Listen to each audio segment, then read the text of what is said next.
come out and have been flagged all over the internet is that the girl, her hands were tied. She came running when, a set of neighbors, they saw her, and she confessed to these neighbors that two men, or rather three men, forcibly poured kerosene on her and set her on fire.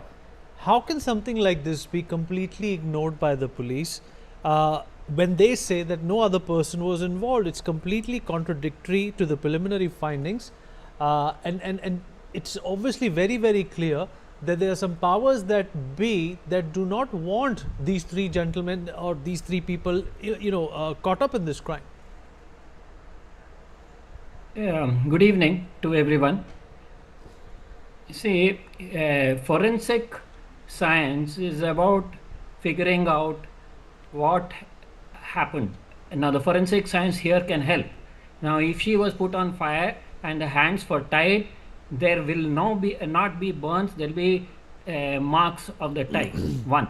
Second, if she has like the police is trying to just palm it off as a suicide, that is the easiest way of palming off anything without doing a thorough investigation. They should be trying to find out from the video of the nearby petrol bunks as to where this fuel was got, who got it. Did the culprits get it? If you really want to investigate, it is possible to investigate and find out. Third, what is the dying declaration, like Shamsharvish said?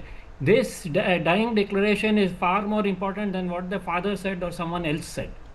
It is, and I have been in charge of emergency services in AIIMS. I have a very good idea of what all we used to do for these kind of cases. And the dying declaration is a very important document.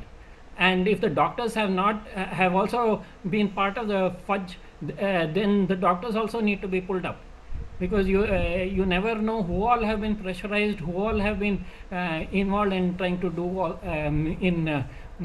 trying to pass it off as a suicide.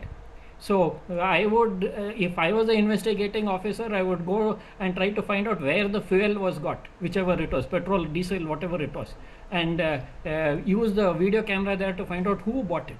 I would also look at if there are video cameras available, because nowadays you have got video cameras all over India in various places. So there will be a video recording of who tied her and who poured this thing. It was not in the jungle, it was in a street. So all those things should be investigated. So these are all various clues which will lead to it. And if like Brinda said, you can try and find out who those three witnesses were who gave a story earlier. Go and assure them, and then find out if they can identify the people who the culprits involved. Now the culprits must be quite influential to be able to either corrupt the police or to politically pressurize the police into hiding these matters. And if the police are now trying to say, and the father is trying to say that she had a mental illness, where is the records?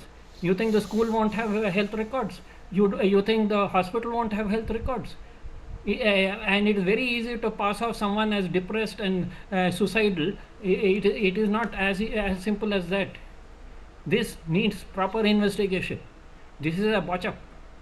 This looks like something to attempt to cover up who has actually done this. And we are having too many of these cases around India.